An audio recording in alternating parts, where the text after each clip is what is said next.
Much of the manifesto of the would-be assassin is indistinguishable from the words that we hear daily from so many. For example, as the First Lady of the United States pointed out this morning, just 2 days prior to the shooting, ABC's late-night host Jimmy Kimmel disgustingly called First Lady Melania Trump an expectant widow. Who in their right minds says a wife would be glowing over the potential murder of her beloved husband? And having experienced what I did with the First Lady on Saturday night, I can tell you that she was anything but that.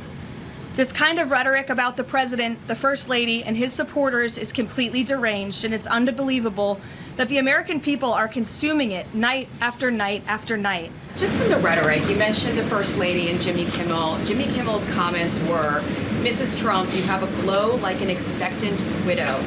And he said this days before the shooting, but there does seem to be a normalization of rhetoric about assassinating this particular president.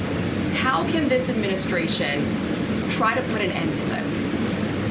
Well, I think you heard it directly from the president on Saturday night, Aisha, that in his words, we need to recommit ourselves as a country to toning down the rhetoric and to unifying around what makes our country great.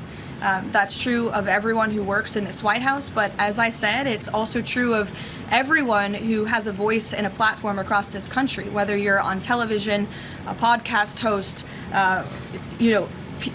people listen. And when you have mentally disturbed individuals across the country who are listening to this crazed rhetoric about the president day after day after day, it inspires them to do crazy things. And unfortunately, it's not just the media, it is the entire Democrat Party has made their pitch to voters across the country that Donald Trump poses an existential threat to democracy, that he is a fascist, and that they compare him to Hitler. I mean, these are despicable statements that the American people have been consuming for years.